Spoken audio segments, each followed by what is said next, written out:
ಇದೀಗ ನಮ್ಮ ಜೊತೆಗೆ ಮಾತನಾಡೋದಕ್ಕೆ ಹಿಂದೂ ಮುಖಂಡರಾಗಿರುವಂತಹ ಪ್ರದೀಪ್ ಸರಿಪಳ ಅವರು ನಮ್ಮ ಜೊತೆಗಿದ್ದಾರೆ. ಎಸ್ ಸರ್, ಮೊನ್ನೆಯಷ್ಟೇ ಮಧೂರಿನಲ್ಲಿ ಒಂದು ಕಲ್ಲು ತೂರಾಟ ಆಗಿದೆ. ಸೊ ಇದ್ರ ಬಗ್ಗೆ ನೀವೇನು ಹೇಳ್ತೀರಾ ಸರ್? ನೋಡಿ, ಇದೊಂದು ವ್ಯವಸ್ಥಿತವಾದ ಷಡ್ಯಂತ್ರ. ನೋಡಿ, ಆ ಮೆರವಣಿಗೆ ಮದ್ದೂರು ದೇವಸ್ಥಾನದ ಗಣಪತಿ ಮೆರವಣಿಗೆ ಸುಮಾರು ವರ್ಷಗಳಿಂದ ಪುರಾತನ ಕಾಲದಿಂದ ಬರ್ತಾ ಇರ್ತದ್ದು. ಮಸೀದಿ ಇತ್ತೀಚೆಗೆ ಆಗಿರ್ತಕ್ಕಂಥ ಮಸೀದಿ ಯಾವ ರೀತಿ ಆಯಿತು ಅಂತ ಕೇಳಿದ್ರೆ, ಗಣಪತಿಯ ಮೆರವಣಿಗೆ ಆ ಮಸೀದಿ ಹತ್ರ ಬರಬೇಕಾದ್ರೆ ಆ ಮಸೀದಿಯ ಸುತ್ತಿನ ಎಲ್ಲ ಮನೆಗಳ ಲೈಟನ್ನು ಆಫ್ ಮಾಡ್ತಾರೆ. ವ್ಯವಸ್ಥಿತವಾಗಿ ಲೈಟನ್ನು ಆಫ್ ಮಾಡ್ತಾರೆ. ಕಂಬದ ಲೈಟ್ಗಳನ್ನು ಆಫ್ ಮಾಡ್ತಾರೆ. ಮಸೀದಿಯ ಮೇಲಿನಿಂದ ರಾಡ್ಗಳನ್ನು ಅಥವಾ ಕಲ್ಲುಗಳನ್ನು ಬಿಸಾಟೋದು. ಅದರಿಂದ ನಮ್ಮ ಗೌರಿಯ ಮೂರ್ತಿ ಕೂಡ ಭಗ್ನ ಆಗಿದೆ. ಇದೊಂದು ವ್ಯವಸ್ಥಿತವಾದ ಸಂಚು. ಆದರೆ ಬಾಲಿಶ ಹೇಳಿಕೆಯನ್ನು ನಮ್ಮ ಪರಮೇಶ್ವರ್ ಅವರು ಕೊಡ್ತಾರೆ, ಇದರಲ್ಲಿ ಹಿಂದುತ್ವದವರ ಕೈವಾಡ ಇದೆ ಅಂತ. ಸಾಬೀತುಪಡಿಸಿ, ನಾವು ಹೇಳೋದು ಸಾಬೀತುಪಡಿಸಿ. ಪ್ರತಿ ಬಾರಿ ದೇವಸ್ಥಾನದ ಮೆರವಣಿಗೆ ಆದಾಗ, ನಮ್ಮ ಧರ್ಮದ ಆಚರಣೆಗಳಾದಾಗ ಪ್ರತಿ ಬಾರಿ ಕೂಡ ಅದಕ್ಕೆ ಏನಾದ್ರು ತೊಂದರೆ ಕೊಡ್ತಾನೆ ಇರ್ತಾರೆ. ಆ ಕಡೆಯಿಂದ ಮತಾಂತರ ತೊಂದರೆ ಆದರೆ ಈ ಕಡೆಯಿಂದ ನಮಗೆ ಕಾರ್ಯಕ್ರಮ ಮಾಡೋ ಆಗಿಲ್ಲ, ನಿರ್ಬಂಧ, ಮಂಗಳೂರಿನಲ್ಲಿ ಯಕ್ಷಗಾನ ಆಗಲಿಕ್ಕಿಲ್ಲ, ಈ ರೀತಿಯ ತೊಂದರೆಗಳನ್ನು ರಾಜ್ಯ ಸರ್ಕಾರ ಕೊಡ್ತಾನೇ ಇದೆ. ಇನ್ನು ಸಾಗರದಲ್ಲಿ ಮಕ್ಕಳ ಮೂಲಕ ಗಣೇಶನ ಮೆರವಣಿಗೆ ಉಗುಳುವಂತಹ ಪ್ರಯತ್ನಗಳು ಸಹಿಸಲಿಕ್ಕೆ ಸಾಧ್ಯ ಆಗ್ತಾ ಇಲ್ಲ.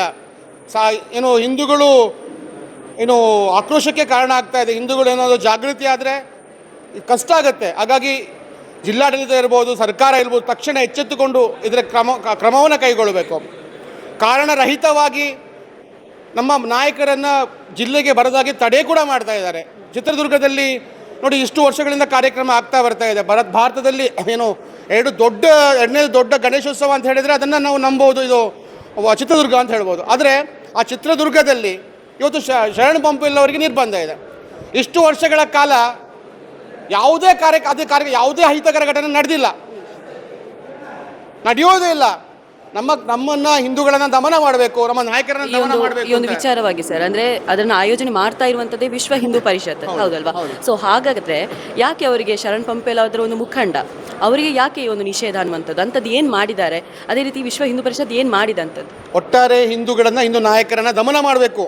ಆ ನಿಟ್ಟಿನಲ್ಲಿ ನಮ್ಮ ನಾಯಕರ ಮೇಲೆ ನಿರ್ಬಂಧಗಳನ್ನು ಆಗ್ತಾ ಇರೋದು ಅಥವಾ ನಮ್ಮ ಕಾರ್ಯಕ್ರಮಗಳಿಗೆ ಅಡ್ಡಿಪಡಿಸುವಂಥ ಕಾರ್ಯವನ್ನು ಮಾಡ್ತಾ ಇದೆ. ನೋಡಿ, ನಮ್ಮ ಸಂಸ್ಕೃತಿಯ ಮೇಲೆ, ನಮ್ಮ ಆಚರಣೆಗಳ ಮೇಲೆ ಒತ್ತಡಗಳನ್ನು ತಂದಾಗ, ಅದನ್ನು ಅದುಮಿದಾಗ ಅಥವಾ ಅದರ ಮೇಲೆ ಮಾಡದ ರೀತಿಯಲ್ಲಿ ಮಾಡಿದಾಗ ಮುಂದಿನ ದಿನಗಳಲ್ಲಿ ಆ ಕಾರ್ಯಕ್ರಮವೇ ನಡೆಯದೇ ಆಗಿರ್ಬೋದು. ಹಾಗಾಗಿ ಶರಣ ಪಂಪೇಲರನ್ನು ಕರೆಯೋದ ರೀತಿ ಕೂಡ ಹಾಗೇನೆ ನಮ್ಮ ನಾಯಕರನ್ನು ದಮನಿಸುವಂಥ ಕೆಲಸಗಳು ನಡೀತಾ ಇದೆ. ಹಾಗಾಗಿ ಇದನ್ನು ಖಂಡನೆ ಮಾಡ್ತೇನೆ.